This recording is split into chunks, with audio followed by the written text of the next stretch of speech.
Hello friends, welcome back to our YouTube platform VK learning hub. Hope you all are doing well. My name is Vikas. Continue करते हैं हमारे biology important MCQs की series को। आज हम इसमें part 5 को लेकर डिस्कस करेंगे। इससे पहले 4 वीडियो अगर आपने नहीं देखी हैं तो प्लीज़ जल्दी से जाकर देखें एंड इसका लिंक आपको डिस्क्रिप्शन बॉक्स या फिर आई बटन में मिल जाएगा। साथ ही ये जितने भी क्वेश्चन होंगे दोस्तों काफ़ी सिलेक्टिव एंड सभी इंपॉर्टेंट रहेंगे एग्जाम पॉइंट ऑफ व्यू से।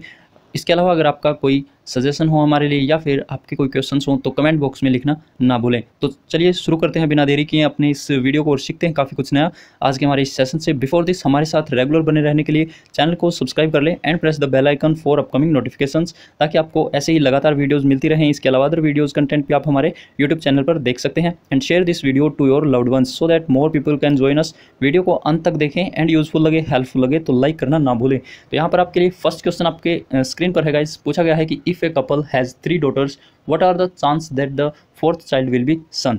तो यहाँ पर अगर किसी के दोस्तों 3 बेटियां हैं तो चौथी संतान जो है वो पुत्र होने की क्या संभावना है। यहाँ पर इसके बारे में अगर हम बात करें तो मैं आपको एक चीज़ बता दूं, तो यहाँ पर हम कभी भी कंफर्मेशन नहीं कर सकते कि क्या हो सकता है यहाँ पर। तो इसके लिए आप यहाँ पे हमेशा ध्यान रखेंगे। ऑप्शन सी में आप देख पा रहे होंगे 50% जो है चांस इसके हमेशा रहते हैं। तो ऑप्शन नंबर सी जो है वो यहाँ पर सही आंसर रहेगा। कुछ भी हो सकता है, वो डिपेंड करता है कि कौन सा जो है क्रोमोसोम किस चीज़ से मैच हुआ है। तो यहाँ पर हम इसके बारे में देखते हैं और जानते हैं। तो यहाँ पर आप नोट करेंगे गाइज, तो जैसे कि यहाँ पर आप स्क्रीन पर देख पा रहे होंगे, नोट करेंगे कि there is 50% chance that the subsequent child is going to be a boy या फिर एक गर्ल। तो हमेशा ही जो है ये चांस ये 50% रहते हैं। क्यों? क्योंकि it's entirely depend upon the chromosome of the sperm which fertilize the ovum. तो ओवम के साथ कौन सा क्रोमोसोम जो है वो फर्टिलाइज हुआ है, ये उस चीज़ पर डिपेंड करता है। सबसे बढ़िया आप समझने के लिए इस फिगर को देखें एक बार, तो इससे समझें जैसे मदर के पास अगर जैसे है XX होते हैं एंड यहाँ पर अगर हम बात करें मेल के पास जो है फादर के पास यहाँ पर XY। तो यहाँ पर ये डिपेंड करेगा कि X क्रोमोसोम या फिर Y क्रोमोसोम कौन सा जो है ये ओवम से फर्टिलाइज हुआ है, तो वो इससे यहाँ पर डिपेंड करेगा। जो भी करेगा, अगर XX बनता है तो वहाँ पर डॉटर के होने के चांस है एंड XY बनता है तो सन के होने के चांस रहेंगे। तो हमेशा जो चांस है वो 50-50 ही रहते हैं। तो इससे आपका ये क्लियर हो जाएगा एंड आंसर जो है यहाँ पे सी आपने देख लिया है जो सही आंसर रहेगा। नेक्स्ट क्वेश्चन की ओर बढ़ते हैं। तो यहाँ पर आप नोट करेंगे if a dihybrid pea plant heterozygous for flower colour and seed shape undergoes selfing the type of gametes produced are. तो यहाँ पर क्या पूछा गया है दोस्तों, तो ध्यान से इस क्वेश्चन को देखेंगे कि यदि एक डाई हाइब्रिड मटर का जो पौधा होता है, फूलों के रंग अगर हम बात करें सफ़ेद पर लाल के अगर हम प्रमुखता देखें और बीज के जो आकार की बात करें तो झुर्रीदार पर गोल प्रभावी, इसके लिए दोस्तों विषम युग्मजी होता है। तो उत्पादित युग्म जो हैं वो कितने प्रकार के प्रोड्यूस होंगे वो आपको बताना है। Gametes produce are how many types. तो यहाँ पर आपका जो सही आंसर रहेगा वो आप ध्यान में रखेंगे 4 जो है बिल्कुल यहाँ पे करेक्ट आंसर रहेगा। तो 4 टाइप ऑफ गैमेट्स प्रोड्यूस होंगे। ऑप्शन नंबर बी आपका यहाँ पे बिल्कुल सही आंसर रहेगा। इसको अच्छे से समझने के लिए आप यहाँ पर नोट भी करेंगे तो ध्यान में रखेंगे कि total number of type of जो गैमेट्स है दोस्तों, gamete produce by an organism is 2n। तो ये फॉर्मूले से आप ध्यान में रखेंगे। क्वेश्चन आपके सामने कुछ भी हो सकता है, वहाँ पर आपको जो है चेंज भी मिल सकते हैं, कुछ लैंग्वेज चेंज अक्सर किए जाते हैं। तो यहाँ पर आपको याद रखना है इस फॉर्मूले को कि 2n की जो है फॉर्म में यहाँ पे गैमेट प्रोड्यूस होते हैं। तो यहाँ पर आप देख पा रहे होंगे where n is the number of heterozygous gene present. तो since given plant is heterozygous है फॉर 2 जीन, अगर हम बात करें तो flower colour and seed shape 2 चीज़ों की यहाँ पे बात हुई है, तो 10 यहाँ पे आपका जो टोटल पॉसिबल गैमेट प्रोड्यूस होगा वो आपका 2 × 2 = 4 हो जाएगा। तो इसके थ्रू अपना आंसर जो है वो बी बिल्कुल सही आंसर रहेगा। आगे बढ़े तो नेक्स्ट क्वेश्चन आपकी स्क्रीन पर यहाँ पर होगा। पूछा गया है the crossing of homozygous tall plant with a dwarf would yield plates in the ratio of. तो यहाँ पर क्या पूछा गया है कि एक बोने के साथ एक समयुग्मजी लंबे पौधे को पार करने से डैश के अनुपात में पट्टिका प्राप्त होगी। क्या आपको यहाँ पर जो है रिजल्ट्स मिलेंगे अगर हम एक जो है tall plant with dwarf plant अगर उनकी यील्डिंग करवाएं तो क्रॉस ब्रीडिंग के दौरान यहाँ पर अगर हम बात करेंगे तो ध्यान में रखेंगे दोस्तों, तो यहाँ पर हमें एक होमोजाइगस मिल सकता है, साथ ही 1 आपको होमोजाइगस ड्वार्फ में मिल सकता है, एक टॉल में मिल सकता है, या फिर 2 हेटेरोजाइगस टॉल में मिल सकते हैं। तो यहाँ पर आपका क्या आंसर सही रहना चाहिए, तो ऑप्शन नंबर आप बी हमेशा ध्यान में रखेंगे इस टाइप में।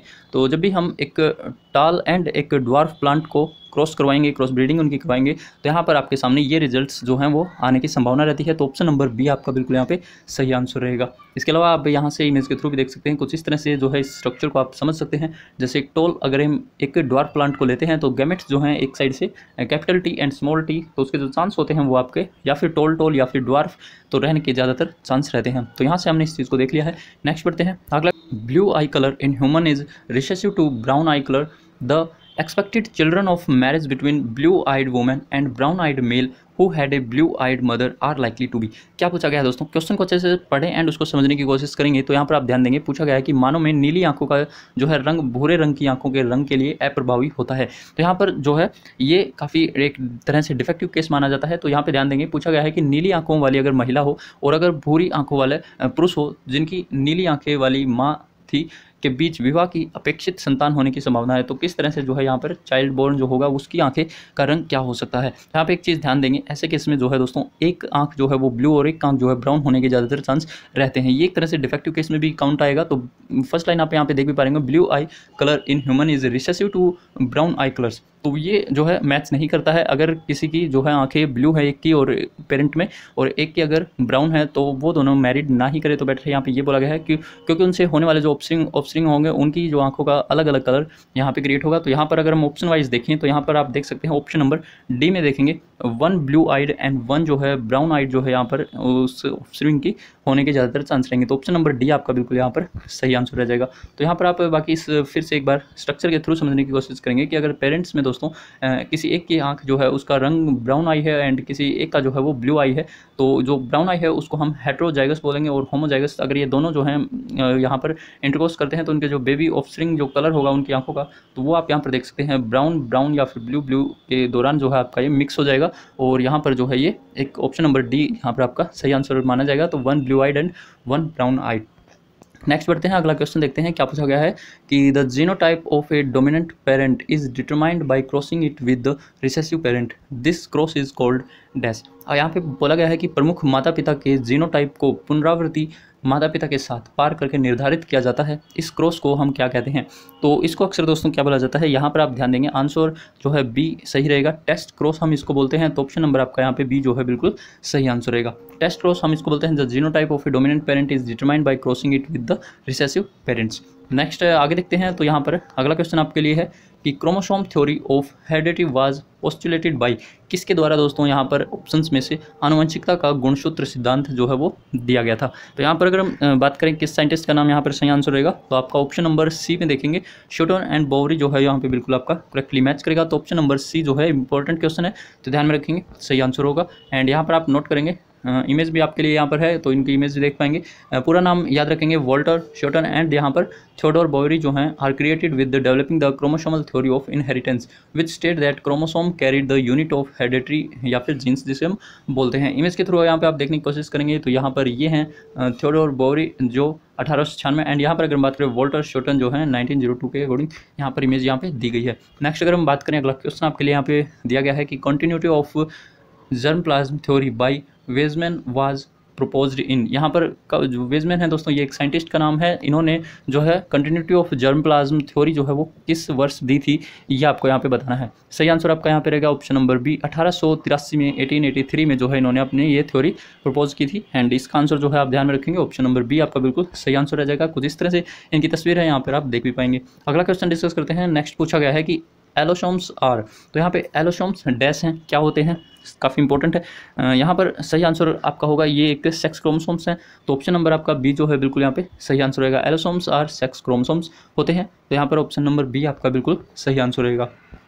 इसके अलावा आप यहाँ पे नोट करेंगे दोस्तों कि an allosome is a sex chromosome that differs in size form and behaviour from the autosomes, and यहाँ पर human have one pair of allosome, तो ये भी काफ़ी इंपॉर्टेंट है, यहाँ से क्वेश्चन बन सकता है। तो ह्यूमन में अगर हम बात करें तो वन पेयर ऑफ एलोसोम्स होते हैं, कुछ इस तरह से आपने जाना भी है। तो एक्स क्रोमोसोम जैसे वाई क्रोमोसोम होते हैं, तो यही जो हैं वो एलोसोम्स क्या होते हैं, ये सेक्स क्रोमोसोम्स होते हैं।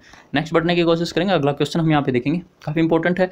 एंड यहाँ पे पूछा गया है कि म्यूटेशन क्या होता है, म्यूटेशन इज या फिर उत्परिवर्तन जो है वो डैश है। यहाँ पर आपके सामने ऑप्शंस है, सही आंसर की हम यहाँ पे बात करेंगे तो देखेंगे ए चेंज दैट इज इनहेरिटेड, या फिर यहाँ पर आपका ऑप्शन नंबर बी में बोला गया है कि change which affects the parents only but never inherited.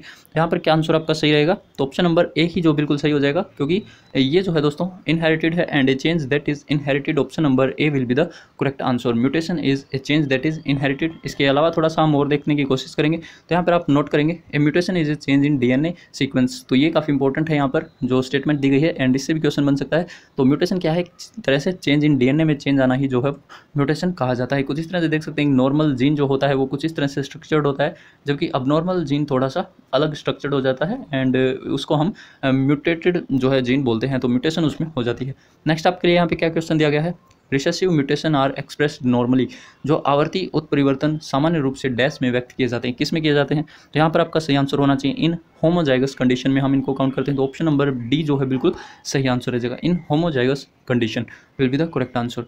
Next अगर यहाँ पे देखें तो इसके बारे में जानने को मिलेगा कि recessive mutation expressed only in homozygous condition, तो only and only in homozygous condition में ही हमें जो है रिसेसिव म्यूटेशन देखने को मिलता है। If the mutation is expressed in heterozygous condition it is called, अगर वो हेट्रोजाइगस कंडीशन में आपको मिलता है कहीं भी ऑप्शन में या फिर क्वेश्चन में, तो यहाँ पर आप ध्यान में रखेंगे उसे हम बोलेंगे डोमिनेंट म्यूटेशन। तो दोनों ही टर्म जो है आप याद रखेंगे एंड इंपॉर्टेंट रहेंगे एग्जाम पॉइंट ऑफ व्यू से। नेक्स्ट अगर हम बात करें अगला क्वेश्चन यहाँ पे क्या पूछा गया है कि which of the following is not heritable, तो निम्नलिखित में से कौन सा आनुवंशिक नहीं है, ये आपको बताना है। सही आंसर आपका यहाँ पे ध्यान में रखेंगे सोमैटिक म्यूटेशन जो कहते हैं हम दोस्तों वो हेरिटेबल नहीं है, तो ऑप्शन नंबर सी जो है बिल्कुल आपका यहाँ पे सही आंसर रहेगा। बाकी इसके अलावा पॉइंट क्रोमोसोमल या फिर जीन म्यूटेशन जो होते हैं वो हेरिटेबल होते हैं, तो यहाँ पर नॉन हेरिटेबल के बारे में पूछा गया है, जो somatic mutation will be the correct answer. इसके अलावा आप यहाँ पे जानेंगे नोट करेंगे somatic mutation can occurs in any of the cell of the body except the germ cell, तो जर्म सेल जो होती हैं जैसे स्पर्म या फिर egg and therefore are not passed on to the children, इसलिए जो सोमैटिक म्यूटेशन है